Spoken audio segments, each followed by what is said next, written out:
మిథునం వారికి గనక చూసుకున్నట్లయితే ప్రధానంగా మిథున రాశి వారికి ఇక్కడ రాశిలో మీకు గురువు యొక్క సంచారం జరుగుతుంది. ఎప్పుడైతే గురువు యొక్క సంచారం రాశిలో జరుగుతుందో ఇది దశమాధిపతి రాశిలో ఉండడం అనేటువంటిది మంచిదే. అంటే ఒక రకంగా బాధకుడైనప్పటికీ సప్తమాధిపతి దశమాధిపతి యొక్క లగ్నానికి బాధకుడైనప్పటికీ కూడా ఈ యొక్క గురు సంచారం అనేటువంటిది వృత్తి సంబంధించినటువంటి విషయంలో స్ట్రెస్ని ఇస్తున్నప్పటికీ కూడా ఇక్కడ ఏంటంటే ఉద్యోగ యోగాలు కూడా ఇస్తాడు. అదేవిధంగా 12లో శుక్రుడు, ఏకాదశంలో రవి బుధులు, దశమ స్థానంలో శని కుజుడు, మూడో స్థానంలో కేతువు, భాగ్యస్థానంలో రాహు ఉన్నాడు.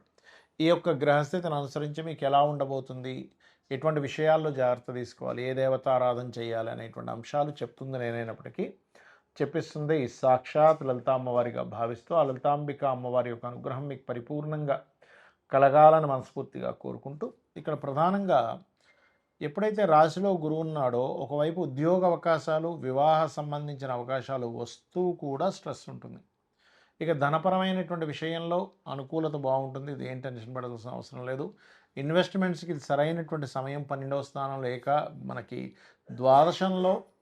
ద్వాదశ స్థానాధిపతి అయినటువంటి శుక్రుడు ఉన్నాడు కాబట్టి గృహము, వాహనము కొనుగోలు చేయడానికి ఇది సరైనటువంటి సమయంగా చెప్పబడుతుంది. ప్రభుత్వ ఉద్యోగాల కోసం ప్రయత్నం చేసేటువంటి వారికి చాలా మంచి సమయంగా చెప్పుకోవచ్చు. గవర్నమెంట్ రిలేటెడ్ సంబంధించినటువంటి ఏమైనా కోర్సెస్ చేయడానికి, ఎందుకంటే మనకి లగ్న చతుర్థాధిపతి అయినటువంటి బుధుడు ఏకాదశంలో ఉన్నాడు కాబట్టి. మరియు అదేవిధంగా మరొక విషయం ఏంటంటే ఇక్కడ మీకు కూడా కొద్దిగా అంటే వివాహ సంబంధించినటువంటి విషయంలో గతంలో ఏమైనా చిన్న డిస్ప్యూట్స్ అవి ఏర్పడినటువంటిది ఇక్కడ మీకు ఉండేటువంటి సంబంధము మూలంగా అది కొంత స్ట్రెస్ని క్రియేట్ చేస్తుంది, గుర్తుపెట్టుకోండి. ద్వాదశంలో ఉండేటువంటి శుక్రుడు మంచి ఫలితాలు ఇస్తున్నప్పటికీ కూడా ఇక్కడ మూడో భావంలో ఎప్పుడైతే కేతు ఉన్నాడో ఈ కేతు ఏంటంటే ఎవరితోనైనా ఏదైనా అగ్రిమెంట్ రాసుకోవాలి, లేకపోతే ఒక మంది మాట్లాడడానికి కొన్ని ఆటంకాలు ఇస్తున్నాడు. కాబట్టి మీరు ఏదైనా ఒక విషయం మాట్లాడడానికి వెళ్ళేటప్పుడు అక్కడ మీరు ఏం చేస్తారంటే గణపతి యొక్క ఆరాధన ఎక్కువగా చేయండి. మీరు ఎంత గణపతి యొక్క ఆరాధన చేస్తూ ఉంటే అన్ని విధాలుగా బాగుంటుంది, గుర్తుపెట్టుకోండి. ఇది మీరు ఏదైనా ప్రయత్నం చేసేటప్పుడు సంతానం కోసం, అందులో ముఖ్యంగా రెండవ సంతానం కోసం చేసే ప్రయత్నం ఫలిస్తుంది. కాస్త దశమ స్థానంలో అంటే వృత్తి స్థానంలో ఎప్పుడైతే కుజుడు మరియు శని ఉన్నారో వృత్తి సంబంధించినటువంటి విషయాలలో కాస్త ఎక్కువ స్ట్రెస్ని క్రియేట్ చేస్తున్నాయి శని కుజులు చూసుకున్నట్లయితే. కాబట్టి ఏంటంటే ఈ శని కుజులు ఉద్యోగంలోనే తెలియకుండానే కొన్ని రాజకీయాలు, కొంత గొడవల్ని క్రియేట్ చేస్తూ ఉంటుంది. కాబట్టి కాస్త మీరు ఓం మాణిక్య మకుటాకార జానుద్వయ విరాజితాయే నమః అనే మంత్రం చేయండి, అన్ని విధాలా మీకు బాగుంటుంది. ఇక్కడ మనము గోచార ఫలితాలు చెప్పుకుంటూ ఉంటాం, కానీ గోచార ఫలితాల కంటే కూడా అతి ముఖ్యంగా మీరు చూసుకోవాల్సింది మీ జన్మజాతక ఫలితాలు. అది ఎలా చూసుకోవాలి, మీకు చంద్ర నక్షత్రము, చంద్రరాశి ఎలా ఉంటుందో, పలానా నక్షత్రం పలానా రాశిని చెప్పుకుంటుంటాం కదా, అలాగే లగ్నము అనేటువంటిది ఉంటుంది. అది ప్రతి 2 గంటలకు ఒకసారి మారిపోతూ ఉంటుంది. మీరు ప్రధానంగా ఏ లగ్నంలో జన్మించారో చూసుకోవాలి. ఎందుకంటే మీరు జీవితంలో ఎదగాలి, సుఖపడాలి, మంచి రూపురేఖలు ఉండాలి, లేకపోతే మీరు శారీరక శ్రమ పడుతున్న శ్రమకి మీకు ఫలితం రావాలంటే లగ్నం బాగుండాలి. అన్నిటికంటే ముఖ్యంగా లగ్నం గుర్తుపెట్టుకోండి. లగ్నం బలహీనంగా ఉందా, బలంగా ఉందా? బలహీనంగా ఉంటే అది ఏ లగ్నం అయింది, 12 లగ్నాల్లో ఏ లగ్నం అయింది, మేషం నుంచి మీనం వరకు ఆ లగ్నాధిపతి ఎవరైతే అయ్యారో, ఎందుకంటే మేషము వృశ్చికానికైతే కుజుడవుతాడు, వృషభ తులకైతే శుక్రుడవుతాడు, మిథున కన్యకైతే బుధుడవుతాడు, కర్కాటకానికి చంద్రుడవుతాడు, సింహానికి రవి అవుతాడు, మరియు అదేవిధంగా ధనమీనాలకి గురువు అవుతాడు, మకర కుంభాలకి శని భగవానుడు అవుతాడు. కాబట్టి ఈ లగ్నాధిపతి ఎవరో తెలుసుకొని మీరు ఎదగలేకపోతున్నారన్నప్పుడు ఆ గ్రహం దగ్గర దీపారాధన చేయండి. ఖచ్చితంగా మీ లైఫ్లో ఎదుగుదల అనేటువంటిది వస్తుంది. శారీరక శ్రమ, మీరు శ్రమ పడుతున్నందుకు దానికి ఫలితం వస్తుంది. తక్కువ ఆదాయానికి ఎక్కువ శ్రమ పడడం కూడా తగ్గుతుంది, గుర్తుపెట్టుకోండి. కొంతమంది చూడండి గొడ్లా కష్టపడుతుంటారు కానీ ఫలితం రాదు. ఇది లగ్నం. మరి ధనపరమైనటువంటి విషయాల్లో చాలా ఇబ్బంది పడుతున్నామండి అన్నప్పుడు జాతకం లేదు, ఓం సంపత్కరీ సమారూఢ సింధుర వ్రజ సేవితాయ నమః మంత్రం చేసుకుంటే ఖచ్చితంగా గ్రోత్ ఉంటుంది. అంటే మీ యొక్క ఆలోచన విధానంలో నేను ఎలా కష్టపడుతున్నాను, నేను ఏ మార్గంలోకి వెళ్తే బాగుంటుందని అమ్మవారిని ఆశ్రయించినప్పుడు మీకు ధనయోగం అనేటువంటిది కలుగుతుంది. దాంతోపాటు మీ ధనాధిపతి ఎలా ఉన్నాడో చూడాలి. ధనాధిపతి మీకు వ్యాపారంలో ధనయోగం ఇస్తున్నాడా, ఉద్యోగంలో ధనయోగం ఇస్తున్నాడా, ఆ ఉద్యోగంలో ఉన్న స్టేట్లో ఉంటే ఇస్తున్నాడా, వేరే ప్రాంతాలకు వెళ్ళాలా, వేరే ఊరు వెళ్ళాలా, వేరే దేశానికి వెళ్ళాలా అనేటువంటిది ఉంటుంది. అది మెడికలా, మార్కెటింగా, లేకపోతే ఫుడ్ రిలేటెడ్ వాటి మూలంగా ఉందా అనేటువంటిది చూసుకోవాలి. అందుకే చిన్నపిల్లలు చదువుకునేటప్పుడు కూడా మీ అబ్బాయి యొక్క విద్యాస్థానానికి ధనస్థానానికి ఉండే లింకును చూసి దానికి సందర్భంగా అంటే దానికి అనుగుణంగా మీరు కనుక చదివించినట్లయితే వాళ్ళకి ఉపయోగపడుతుంది. ఆ చదువు లేనట్లయితే కొంతమంది చూడండి ఏదో చేస్తారు కానీ పెద్దగా ఉపయోగపడలేదండి అంటూ ఉంటారు. అటువంటివి జరుగుతూ ఉంటాయి. అదే రకంగా అన్నదమ్ములతో వచ్చే ఇబ్బందులు 3వ స్థానంలోని.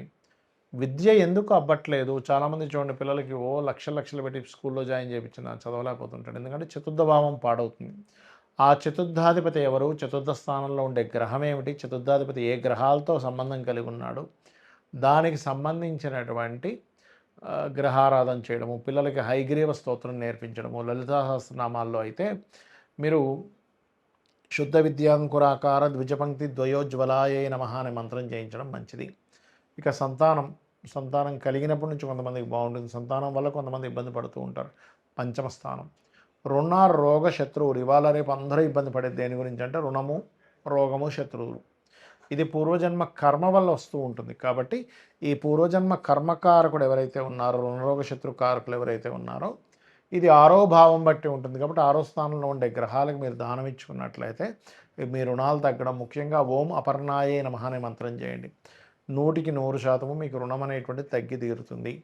ఇక వివాహం, ఇవాళ రేపు వివాహం అవ్వట్లేదు ఏంటోనని, మా అబ్బాయికి 30 వచ్చేసాయి, 35 వచ్చేసాయి, మా అమ్మాయికి 40 వచ్చేస్తున్నాయి, వివాహం అవ్వట్లేదని బాధపడుతూ ఉంటారు. ఇక్కడ ఒకటే, మీకు గ్రహము అనుకూలించినప్పుడు మీరు వివాహం కోసం ఆలోచించరు. ఒక్కోసారి ఎలా అంటే 25 ఏళ్ళు 22 ఏళ్ళ వయసులో ఒక్కోసారి అనుకూలిస్తుంది గ్రహం. ప్రతి జీవుడికి కూడా 3 నుంచి 5 సార్లు వివాహ బలం వస్తుంది.